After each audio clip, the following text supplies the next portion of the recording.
Hey everyone! If you're a frequent viewer of my videos, then you probably already know that economics is one of those topics that I really enjoy covering. The problem, of course, is it seems most Canadians don't share that exuberance or excitement over economics. And I can't help but think that academia, those in politics and in the media, like it that way.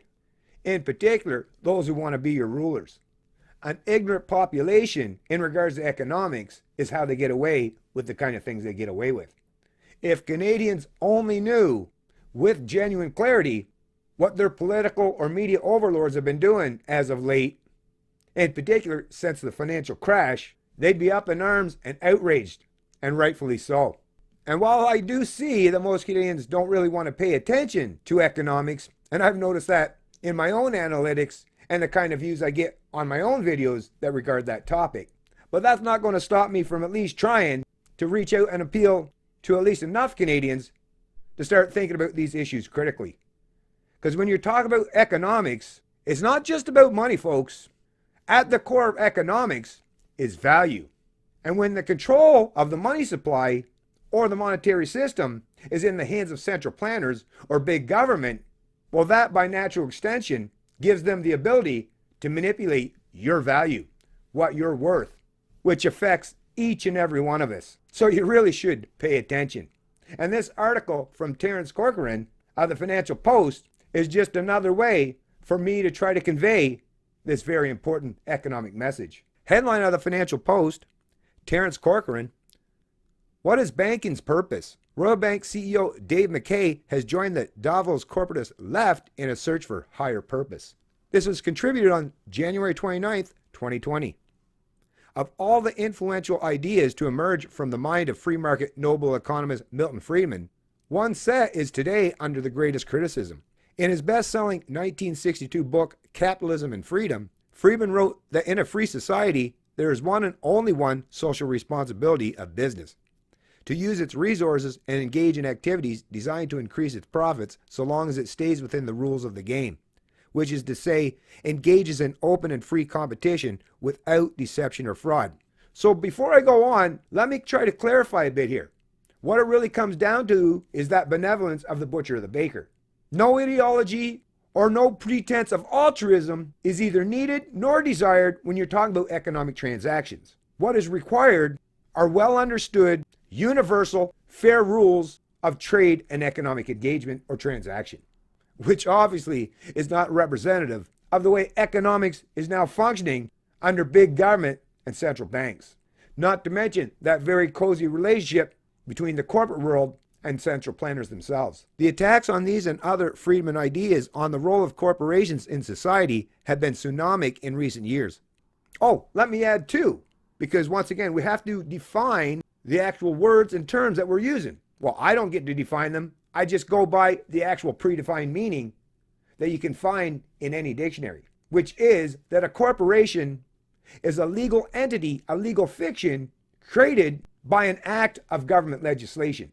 So when people try to suggest that the corporations of the world are who are truly in power, well, let them know that term corporation didn't exist until someone in government created it. Absent that government legislation, they're just business owners who have no pretense of authority or power to do anything against the consumer or their employee, or to economically enslave anyone.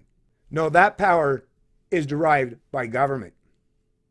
Because government, once again, is the monopoly of force or violence. It's those who seek to rule. From learned academics and power-hungry politicians to corporate CEOs and left-wing radicals, the verdict is in. Summarized in a tweet last year by internet billionaire Mark Benioff, the CEO of Salesforce.com Incorporated. Capitalism, as we have known it, and as Milton Friedman defined it, as being purely shareholder-based, is dead. We are seeing the emergence of a new capitalism based on stakeholders, where it's as important to have a stakeholder return. Benioff is a leading figure on the corporatist left, a global movement of CEOs and other denizens of the Davos Dragon Den, whose aim is to overthrow Friedman's free market model and replace it with a system where corporations join with governments to reshape the world economy. Why the political left accept this as a good idea is a mystery. Why the CEOs of leading corporations agree is another mystery. Well, I don't find it quite so mysterious, personally. That cozy relationship between big government and corporations has actually become closer and closer and closer over time, to the point where we're at today, where you basically can't tell the difference between the two. And when you think about all those collective ideologies or authoritarian regimes in the past, such as Nazism or fascism under Hitler or Mussolini, or the different iterations or forms of socialism or communism as practiced under the Russian or Chinese regimes, well, you can certainly see the writing was on the wall a long time ago. And what's becoming more and more clear every day is the very real fact that none of those authoritarian collectivist regimes were completely destroyed. Well, maybe for a time in certain particular countries, but they've also been tweaked and reinvented and implemented in the very countries that fought against them and originally deemed them evil. If you look out there today in the Western world, authoritarian collectivism has got a stranglehold on practically all of our nations, and only a very few select are even willing to try to fight back. Submission and compliance seems to dominate the day. I guess most people just feel overwhelmed and unable to break free from those chains, so they've resorted to just asking for a few more links. Perhaps the most enthusiastic Canadian corporate convert to Davosian corporatism is Royal Bank of Canada CEO Dave McKay. On his return from last week's World Economic Forum sessions in Davos, McKay released a first-hand personal commentary on his latest Davos experience. It was his 5th trip to the forum, he writes, but the first when I began to see the emergence of geopolitical systems and their economies as platforms competing for the transformation that lies ahead. And what lies ahead? McKay does not mention Friedman, but he does bury the economist's ideas on shareholder capitalism by, among other citations, quoting Benoit. Capitalism, as we've known it, is dead. Yeah, think about this. Let me just say right now, the CEO of Royal Bank. Now, I'm not sure if this particular CEO was in charge when those secret bailouts were taking place, that most Canadians, well, especially those that don't watch my videos or pay attention to my social media pages, most Canadians don't even know that all the big banks in this country were bailed out to the tune of $114 billion. Now, if that doesn't show you a very clear case where big government, central banks, and corporations have all basically come together to dominate over the average citizen in their country, well, I don't know what else it takes. That one event alone should have been enough to embolden Canadians to truly stand in defense of their social and economic liberties. But like I say, most of them don't even know it happened. And those who do seem to be clueless as to what can be done to fight back.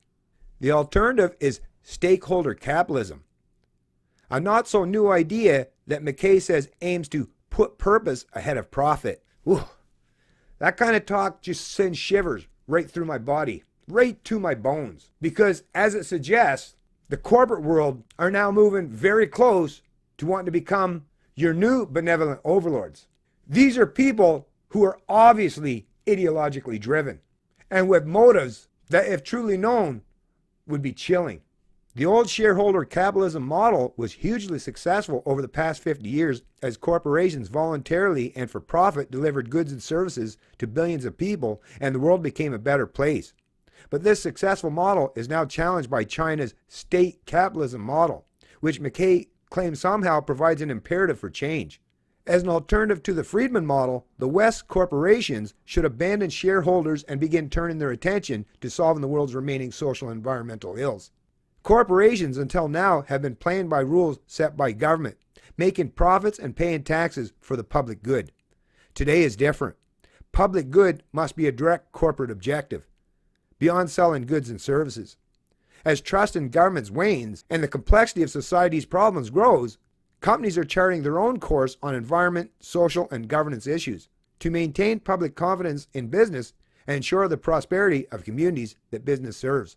This sounds more fascistic in its construct and ultimate implications. That was one of the major differences between the fascist regimes and the communist regimes. Whereas the communists sought to take over the means of production entirely, the fascistic model seeks to control the corporate world in a different manner by way of rules, regulations, and policy. McKay's report from Davos calls for business to play a leading role in the 2020s on environmental, social, and governance issues. He cites Greta Thunberg, accompanied by her picture, and hails net zero carbon emissions targets as the defining words of the Davos meeting.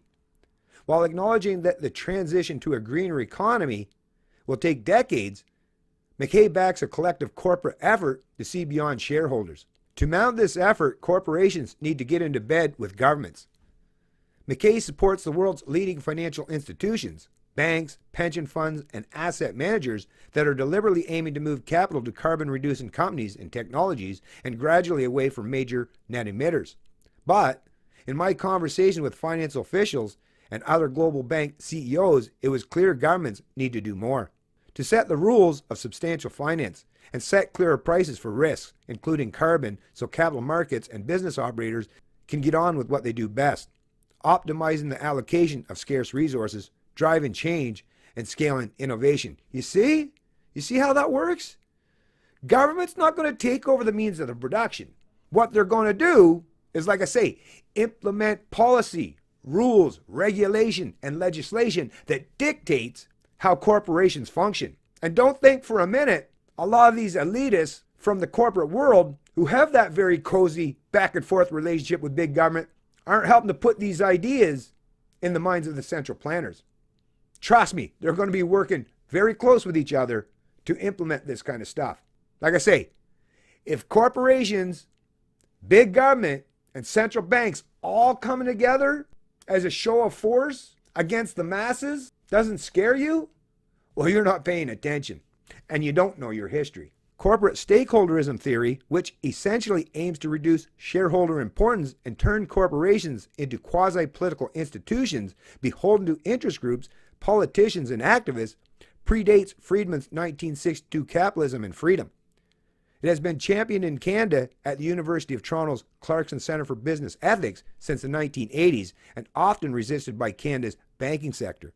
As its logical extreme, stakeholderism installs corporations as powerful centers of social and political governance, turning bankers and CEOs into manipulators of other people's money for political objectives, as Friedman predicted.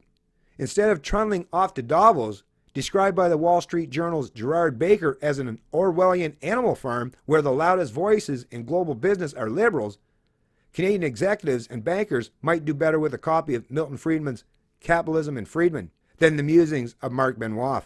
As University of Rochester economist Stephen Landsberg writes in his The Essential Milton Friedman, capitalism is not guaranteed to make you free, but the absence of capitalism is guaranteed to make you unfree. A so-called repurposed capitalism that turns corporations into political actors comes with the same guarantee. Yeah, corporatism or fascism has already been tried, and the European landscape is dotted with the countless graves of those who tried to fight back against it and hopefully end it. But like I said early on, authoritarian collectivism was never destroyed. It's only been reinvented and tweaked and brought to our shores. Anyways, folks, I'll place a link to this article in the description of the video below. This is very disturbing for those of us who know where this kind of stuff leads to. I hope you like being a slave, serf, or indentured servant to a ruling class, because that's what the future holds if people don't start standing up and pushing back against this stuff. It's Canadian Libertarian, and I love liberty.